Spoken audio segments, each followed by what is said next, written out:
Ciao a tutti e bentornati su Lernamo. Se state imparando l'italiano, una cosa che dovete sempre tenere a mente è che lingua e cultura sono due facce della stessa medaglia, quindi non potete imparare una lingua senza sapere nulla della sua cultura.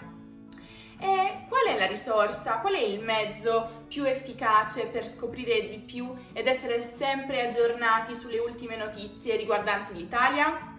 Ovviamente i giornali. Per questo in questo video ho deciso di parlarvi dei 10 giornali italiani più letti e comprati. Sigla.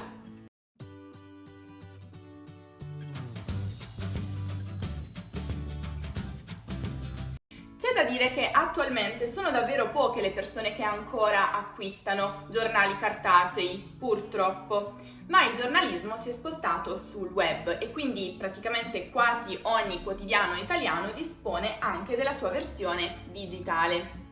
Ma siccome mi piace tenervi sulle spine, oggi partiremo dall'ultimo posto, cioè dall'ultimo dei 10 giornali italiani per numero di lettori, per poi arrivare al primo.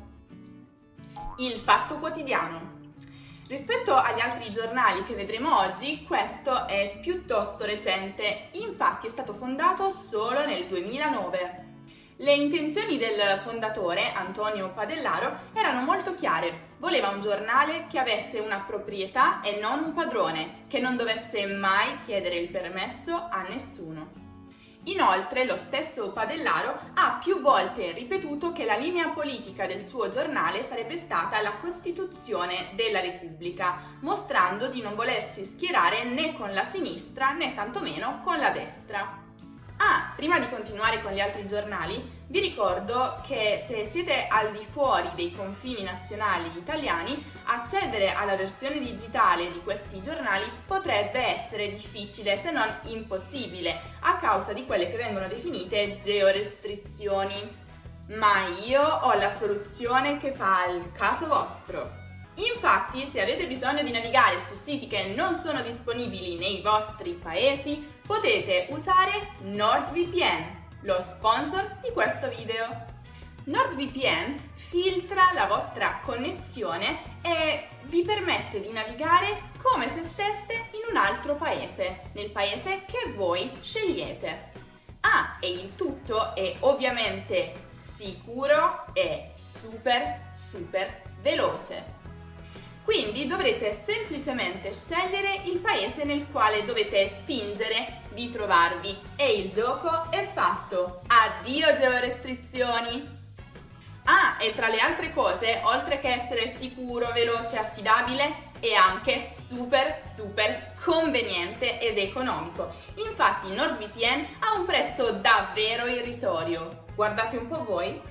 Usando il link che vi ho lasciato in descrizione o il codice coupon LERNAMO avrete uno sconto natalizio dell'81%, il che significa che pagherete solo 3,17 € e avrete anche ben 4, sì, avete capito bene, 4 mesi gratuiti se vi iscriverete al piano di 3 anni. Provatelo e non ve ne pentirete!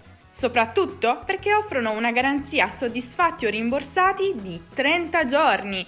Quindi se non vi piace potrete ottenere un rimborso completo nei primi 30 giorni dall'iscrizione. Bene, ma ora torniamo al nostro video e torniamo al giornale numero 9. Avvenire.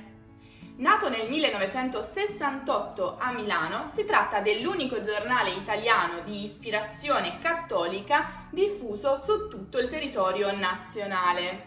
Per ispirazione cattolica si intende che è un giornale fatto da cattolici, ma che allo stesso tempo vuole attirare anche coloro i quali non sono credenti. Fu Papa Paolo VI a volere un nuovo quotidiano dei cattolici italiani e attualmente tale quotidiano è di proprietà di una società legata alla Conferenza Episcopale Italiana. Il sito web di questo quotidiano è davvero molto aggiornato e offre la possibilità per la lettura vocale di tantissimi articoli, un servizio estremamente comodo per chi non vede o vede molto poco. E tra l'altro è una cosa da tenere bene a mente perché sono pochi i giornali online che offrono questo servizio. Numero 8. Il Resto del Carlino. Si tratta di un quotidiano italiano che ha visto la luce nel 1885 a Bologna, grazie a 4 giovani giornalisti bolognesi. Ma la domanda sorge spontanea: perché si chiama così? È un nome un po' bizzarro, non è vero? Ebbene, dovete sapere che a quei tempi esisteva una moneta che si chiamava proprio Carlino, dal valore di 10 centesimi. Questo giornale in origine veniva dato come resto a chi acquistava un sigaro dal valore di 8 centesimi e lo pagava con un carlino, da qui il nome particolare. Essendo però richiesto anche dai non fumatori, il giornale fu poi messo in vendita nelle edicole.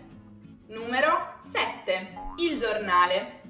Questo quotidiano è stato fondato a Milano nel 1974 da Indro Montanelli, un famoso scrittore e giornalista italiano. Dal 1979 è proprietà della famiglia Berlusconi. Montanelli era stato capace di dare al suo giornale una linea fortemente indipendente da qualsiasi partito politico. Ma dopo l'uscita del fondatore e dopo l'ingresso in politica di Silvio Berlusconi, questo giornale è stato invece improntato sulla ideologia dell'area italiana di centrodestra. Il Messaggero. Questo quotidiano invece è stato fondato a Roma nel 1878. Costava, pensate un po', solo 5 centesimi perché era davvero molto piccolo, aveva soltanto 4 pagine. Si basava su notizie prese da altri quotidiani, non aveva orientamenti politici e puntava tutto sulla cronaca, in particolare sui fatti che riguardavano la capitale. Ancora oggi questo giornale presta una forte attenzione proprio alla capitale italiana e lo stesso direttore, Virman Cusenza, sostiene il Messaggero aspira ad essere la casa dei romani, ma anche il loro difensore civico, con un occhio critico sulla realtà italiana. È perfetto, insomma, se siete innamorati della capitale italiana e volete scoprire tutto quello che succede proprio lì. Numero 5. La Stampa. Questo quotidiano è stato fondato nel 1867 a Torino. Il motto di questo giornale era Frangar, non Flectar, cioè mi spezzerò, non mi piegherò, e costava soltanto 5 centesimi. Prima della Seconda Guerra Mondiale, la ricca famiglia Agnelli, con radici e interessi profondi nella città di Torino, ne ha rilevato la proprietà. Dopo varie vicissitudini, gli Agnelli si sono allontanati dalla Stampa per poi riacquistarne la proprietà solo di recente. Alla posizione numero 4 troviamo la Gazzetta dello Sport. Finalmente, signore e signori, Sua Maestà, lo sport, vero e unico amore d'Italia. Già, non è un caso infatti che questa testata giornalistica venisse letta già dai tempi dei nostri bisnonni e che abbia accompagnato la storia d'Italia dall'unità fino ai giorni nostri. Ma il calcio a quei tempi ancora non divorava così tanto le menti degli italiani da richiedere un aggiornamento giornaliero, un aggiornamento quotidiano. Al contrario, alla fine dell'Ottocento, lo sport era visto soltanto come un passatempo per svagarsi e socializzare. Per questo, originariamente, veniva stampato soltanto 2 volte a settimana, ma con una piccola sciccheria. Veniva infatti stampato su carta di color verde chiaro. Così che fosse subito chiaro che non si trattava di un giornale come gli altri che riportava semplicemente notizie di cronaca spesso negative, ma che si trattava piuttosto di un giornale che riportava notizie allegre, in cui le uniche battaglie erano quelle sui campi sportivi. Con gli anni poi la Gazzetta è diventata il primo quotidiano nazionale a trattare tutti, ma davvero tutti, gli sport. Risale invece al 1899 la scelta di far stampare questo giornale su carta rosa, una scelta, devo dire, molto fortunata, che ha portato proprio questo colore ad essere il segno distintivo di questo giornale che lo caratterizza ancora oggi. Il motto, infatti, è tutto il rosa della vita. Il rosa, tra l'altro, è proprio il colore della maglia donata a chi vince il Giro d'Italia. E indovinate un po' chi ne è lo sponsor e ideatore sin dal 1908? Insomma, se siete appassionati di sport, sapete cosa dovete leggere per essere sempre aggiornati sulle ultime notizie sportive italiane. Ma passiamo alla posizione numero 3, Il Sole 24 Ore. Questo giornale è stato fondato a Milano nel 1865 con il nome Il Sole ed era l'espressione della comunità degli affari milanese.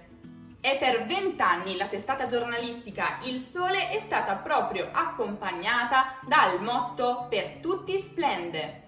La scelta di questo motto non è casuale, anzi è chiarita proprio nelle celebri parole riportate su una copia del quotidiano stampata nell'anno di fondazione. Questo è un giornale che deve illuminare e scaldare la libertà e deve indicare che nella moderna società vi sono vantaggi ai quali tutti gli individui hanno il diritto di partecipare. In ogni caso, nel 1965 Il Sole è stato fuso con 24 Ore, un concorrente che era stato fondato qualche anno prima e che trattava economia e finanza in un'ottica più moderna.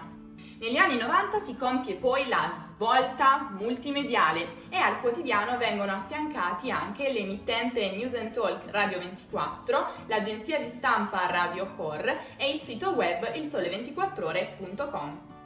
Con il 2000 iniziano poi gli anni difficili per l'economia mondiale. Sono infatti questi gli anni dell'11 settembre, del crack Lehman Brothers e così nasce Plus 24, un settimanale finanziario che si occupa proprio di risparmi e investimenti nonché di educazione finanziaria dedicato a tutti i risparmiatori. E siamo giunti al secondo posto, La Repubblica. Questo quotidiano è stato fondato nel 1976 a Roma da Eugenio Scalfari, famoso giornalista, scrittore e deputato italiano. In origine si voleva imporre come secondo giornale, cioè un quotidiano di approfondimento per un pubblico che aveva già letto altrove le notizie del giorno. Durante i primi suoi 2 anni di vita, il giornale si crea il proprio pubblico, dichiaratamente di sinistra. E bisogna ammettere che Scalfari ha introdotto varie novità che hanno portato questo giornale ad essere uno dei più letti e venduti su tutto il territorio nazionale. Sicuramente, primo tra tutti, il fatto che avesse imposto ai suoi collaboratori di dare ai titoli degli articoli una metrica, di renderli cioè recitabili, cantabili e, di conseguenza, più brevi. Così facendo si doveva necessariamente ricorrere ai giochi di parole e allo stesso tempo i titoli diventavano più accattivanti. Un'altra novità riguarda poi la vignetta, che era messa in un primo momento nella pagina dei commenti, ma successivamente è stata spostata in prima pagina. E pensate un po', la vignetta non doveva contenere alcuna scritta, perché doveva parlare da sola. E il nome? Secondo voi perché Scalfari ha scelto proprio questo nome? Beh, la risposta è abbastanza facile, perché voleva fare di questo giornale un giornale nazionale, cioè per tutta la Repubblica Italiana. E invece, signore e signori, al primo posto il quotidiano italiano più letto e venduto è Il Corriere della Sera. Si tratta di un quotidiano fondato a Milano nel 1876, il cui slogan è La libertà delle idee. Una piccola curiosità: per il lancio del giornale venne scelto un giorno molto particolare, e cioè la prima domenica di Quaresima, un giorno in cui tutti gli altri giornali non uscivano. Quindi praticamente c'era assenza di concorrenza, ma per evitare di farsi nemici nel settore fu scelto di donare tutto il ricavato dalla vendita in beneficenza. Altra curiosità, si chiama così perché è comparso per la prima volta proprio con un'edizione del pomeriggio. Inoltre, quando è stato fondato, la parola Corriere rappresentava l'apice dei mezzi comunicativi moderni. Insomma, il Corriere della Sera, un giornale tendenzialmente moderato e conservatore, è sicuramente un pezzo di storia d'Italia, oltre che essere il giornale appunto più venduto in assoluto su tutto il territorio nazionale. Bene, ora che conoscete tutti i giornali italiani più famosi e popolari, perché non date un'occhiata anche al video che ho realizzato proprio sulle serie TV italiane più famose? Trovate il link qui nella card e nella descrizione. Spero davvero che questo video vi sia stato utile, spero che abbiate imparato qualcosa in più sulla realtà della stampa italiana e spero anche che abbiate avuto nuovi spunti per poter migliorare e praticare il vostro italiano, nonché scoprire quello che succede quotidianamente nel bel paese. Inoltre fatemi sapere nei commenti se conoscevate già tutti questi giornali e a quale siete più affezionati. Io vi saluto e vi aspetto nel prossimo video. Ciao ciao!